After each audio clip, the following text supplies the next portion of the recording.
Mu Burundi no mu Rwanda barakoresha imvugo ngo ubusambura ubwiwe umutiza umuhoro.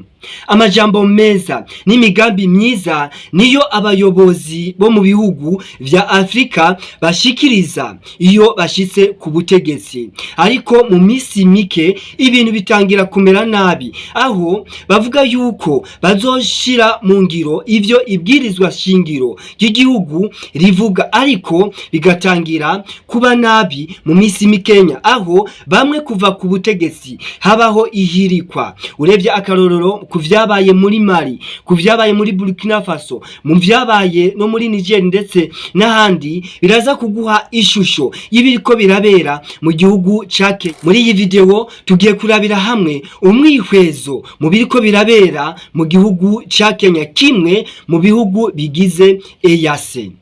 Muri Kenya hariko harabera imyiyerekano, aho muri iyi misi hibonekeza amashira hamwe y'abanyagihugu, imigambwe canke amashaka atavuga rumwe n'ubutegetsi, hamwe ndetse n'abanyeshure bari mu mabarabara berekana ingorane igihugu kirimwo. Muri zo harimwo iduzwa ry'ibiciro, harimwo amatangazo ashikirizwa n'ubutegetsi, ndetse ngo n'ubukene burenze buriko buribonekeza mu gihugu. Mu ruhande rumwe berekana yuko imyiyerekano iba mu mahoro, ku rundi ruhande bakerekana yaho abene gihugu bashamiranye n'abajejwe umutekano.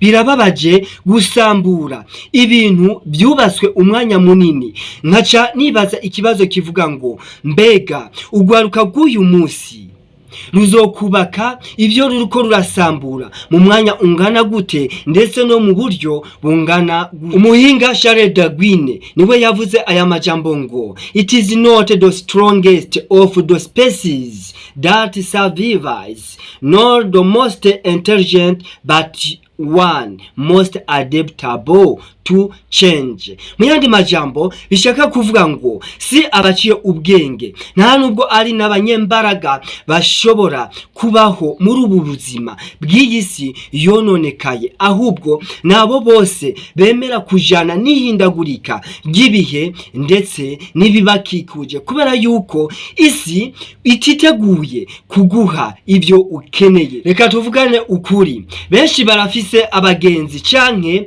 muri bo harimwo abantu bari mu bihugu bitandukanye byo muri Afrika. Nawe woba ufise umugenzi ari mu gihugu ca Kenya, mbega wihweje igihugu ca Kenya, ubuzima bwaho haba ku mwene gihugu ndetse n'umunyamahanga, niki ushobora kubwira umukenya? Kubera yuko bobo batigeze baca mu ntambara, batigeze bumva ubuzima bwo mw'isi ukunyene busharira, baguma bavuga nuko twoshobora kubaho, aho uyu munsi abaje basanga bariko baravuga ngo nta kazi, ubuzima burazimbye, ubukene bubandanya bugwira, ariko abo ukabasanga bari mu tuzu runaka, bariko baranywa inzoga, bariko baranywa urumogi, barya amajaba, barya ibiki hamwe n'ibindi, bakama bibaza yuko ubuzima buzoza bumeze neza mu gihe badahagurutse bakavuga. Umwe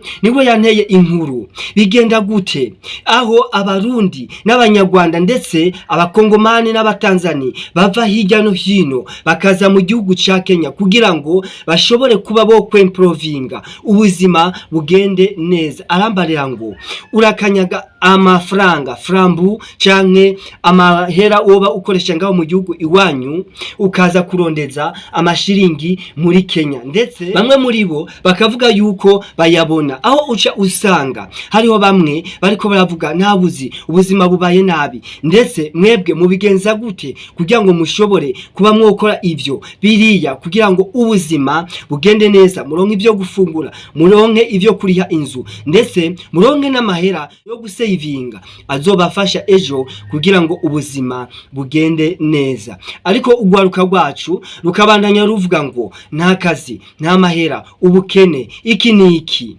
Bagenzi, ni hehe ikindi gihugu wigeze kubona giha umwidegembyo umunyamahanga nk'uko uyu munsi bariko abanyamahanga barahabwa umwidegembyo pe importe uko vyoba bimeze akarere urimwo akacankwe kariya wame wibuka yuko hariho ibindi bihugu bisabwa kuba ufise visa, ufise dokima yose imeze neza kugira ngo ushobore kuba wohaba, ndetse kuhakorera umugambi usanga bitoroshe. Ariko uyu munsi ushobora gukora ico ugomba. Aho muri Kenya bavuga ngo mind your business, umwe wese ari busy n'imigambi yiwe, ariko ararondera ukungene yoriha inzu, yoriha minerivare ku bana, yoronka ivyo afungura, ndetse yoronka n'ivyo asavinga byejo hazoza. Ariko uyundi mugwi ukaguma uvuga nta freedom ihari, barica abantu yes, ivyo bishobora kuba bihari, ariko mu vy'ukuri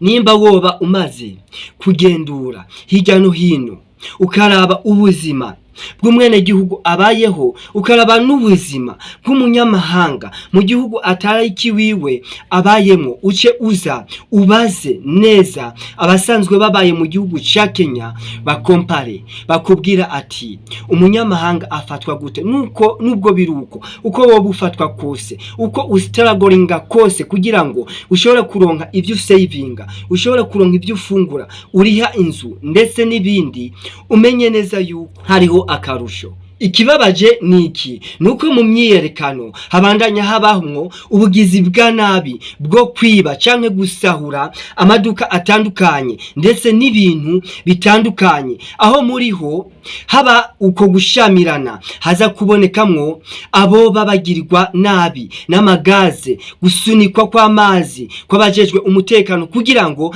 bashobore kuba bohoyahoya iyo myiyerekano. Ariko bagenzi, ndababwire yuko ibiriko birasamburwa uyu munsi, nimba ugwaruka rwo mu gihugu ca Kenya rutabaye magabo, ruzocyubaka, ruzokoresha ingufu nyinshi kugira ngo bubake ibyo bariko barasambura. Nyumve nabi, sindi umunyepolitike, ariko mba mu kibano, ndabona ibibera mu kibano. Nimba igihugu kiri mu mahoro, nimba igihugu kiri mu mutekano, abanyamigambi hamwe n'abanyamitahe baraza kuza muri ico gihugu, imigenderanire iragenda neza, umuntu arishira yizane, ndetse igihugu gitere kija imbere. Ariko riri Kenya yejo ni yahe nimba ibi bizobandanya? Nta rasiyo, hari ubukene, iduzwa ry'ibiciro, ariko abantu bakabandanya basambura ivyo kubaswe, ndetse hakabaho n'ikintu kibi kibishe yaho ikibuga c'abanyepolitike cabaye abajene. Shuwari Kenya yejo izoba iyihe? Igihugu cyawe cyejo kizoba ikihe? Subiza amaso inyuma, igihe igihugu kitarimwe umutekano, aho abanyepolitike bariko baravuga ati ibi na biriya, ndetse muri ico gihe abanyamitahe ntibinjire, hagacamwo agahe gatonya abanyamitahe bagashobora kuba bo kwinjira. Ariko hagacamwo ikindi gihe aho umunyamitahe atoroherezwa, yaba umunyamahanga, yaba uwo mu gihugu cyo hagati, umwene gihugu muri rusangi. Wibaza ngo igihugu cawe kazoza kaco ni akahe? Wowe mujene kazoza kawe nakahe nimba ubandanya wirimamwo ivyumviro bipfuye, ndetse ukemera yuko umutwe wawe uba ihindanirizo y'ivyumviro by'abanyepolitike, byaba bibi byaba byiza? Ico no kubwira nuko wokurikira indoto zawe, abandi bakazovuga ukuri, bakazovuga yuko hari ico wagezeko kubera yuko woroherejwe na leta canke umunyepolitike, nawe ushira mu ngiro ivyo wize, inguvu ufise, umwanya ufise, umwidegembyo ufise, umutekano ndetse n'ibindi. None rero Kenya yejo ni iyahe?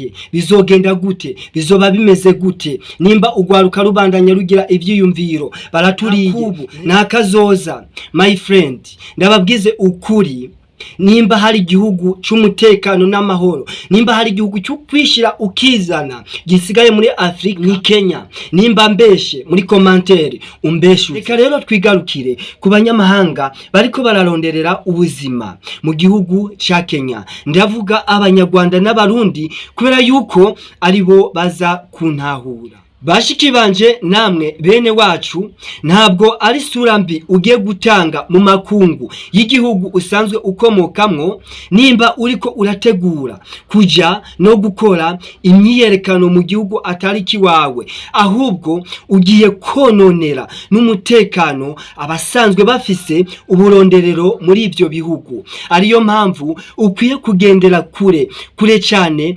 y'ibibanza bisanzwe biberamwo imyiyerekano, ndetse ukwiye kugendera kure y'ivyiyumviro bitegura ndetse bigashira mu ngiro imyiyerekano, kubera yuko nimba uzotombora ukarokora ubuzima bwawe ntabwo bizokorohera kubazokomokako ndetse no kubitegura kuronderera ubuzima mu gihugu cake, kubera yuko muvyo nanarije nkaraba ndetse nawe ushobora kumbwira muri commentaire, ni kubera yuko igihugu ca Kenya aco gihugu cyonyene kimwe rudende giha umwidegemvyo umunyamahanga, kikamuha umwidegemvyo muri business yiwe, uko afungura, uko yiyumvira ndetse no mu mubano, kiretse iyo utangiye kuzana ingeso zibi nk'ubusambanyi bwo gutwara abagore babandi bagabo, ubusuma ndetse n'ibindi vyiyumviro bihabanye nuko umuntu ashobora kubana neza n'abandi mu kibano ndetse nahamuzengurutse muri rusangi. Mbega nawe woba umaze gukora uyu mwihwe ukavuga ati Kenya nije hejuru, kubera yuko hamande yuko amafaranga yaho ari hejuru, hamande yuko baha umwidegemvyo ku mwene gihugu ndetse baha umwidegemvyo ku munyamahanga, bakavuga ati mind your business, kora ibikuraba, hangayikishwa n'ubuzima bwawe ureke n'ubw'abandi. Niki wohanura abajene bo muri iki gihugu ca Kenya? Yes, ngerageje kubivuga mu Kirundi kubera yuko nzi neza yuko abarundi b'abajene atari bakenya bashobora kuba bisumamwo muri ico gihugu, kandi ndazi neza yuko uko ubuzima bwose bwoba bumeze umwidegemvyo uracahari, ukwishirana ku munyamahanga biracahari no kurondera. Woba uri mushasha nukekeranye no gukora sabone, nukekeranye no kuma iciyumviro, nimba ivyo mvuze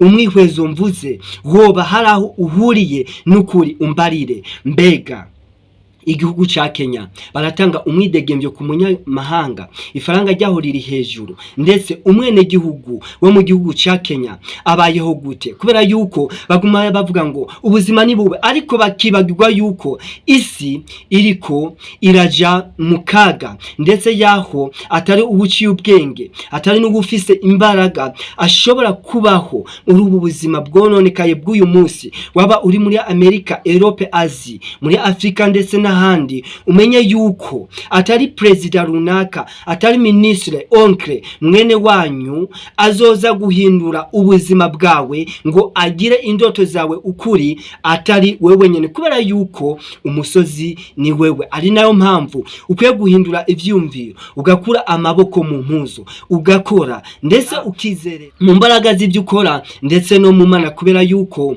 ubuzima buzoguha canke buzotanga result y'ibyo wakoze, ari bibi cyangwa ari byiza, ari esheke cyangwa reisite. Uzomenye yuko izova mu byo wakoze. Si president runaka niyo ejo bazohindura umupresident, ariko bakaguma bari muri vya vyiyumviro byo kumva yuko umupresident azobaha amahera, azobahemba muri ubu buryo canke buriya, uzomenye yuko atantambwe uri aho uzoba uri hose, uri mu gihugu cy'amavukiro wagiye kurondera kuronderera hanze uzomenye yuko kugira ngo uronke akantu ushira munda ndetse uronke relation n'ijambo ari gukora ugatama kugira ngo ushike kuri objectif yawe ejo uzoba umeze. Rero ndabashimire ndabakengurukire mwebwe mudahengeshanya no kubana nanje kuri iyi channel Elize Venale. Mbega wumvirije iyi video nk'uyu mwihwezo nagize, hoba hariho ikindi ciyumviro ushobora gutanga muri commentaire, ntukekeranye no kugitanga kubera yuko nziko muri ahatandukanye ariko murafise abagenzi bari mu gihugu ca Kenya. Nimba umunyamahanga gifatana mu gukora business yiwe ndetse n'iterambere ryiwe akaba yoshobora kugifatira mu minwe, mbarira uri muri Zambia, uri muri Europe, uri muri Asia, uri muri Malawi, uri muri South Africa, Iraq ndetse n'ahandi, mbarira mu vy'ukuri baza abagenzi bawe bakubwire, utubwire ukungene ubayeho nabo bakubwire ukungene ubaye muri commentaire kugira ngo dusharinge ivyiyumviro. Ariko kandi reka ubusambanyi, reka kunywa inzoga, reka gusmokinga, reka ivyo vyiyumviro bipfuye, wame uharanira kuronka ijambo n'irasyo kubera yuko ntabwo umunezero uri muri sommet de la montagne, ahubwo uri mu buryo uri kura gravita iyo montagne. Ndabashimire ndabakengurukire, comme toujours au micro c'est moi Elize Venale. N'allez ni à droite ni à gauche, allons lentement jusqu'au rendement. Merci beaucoup.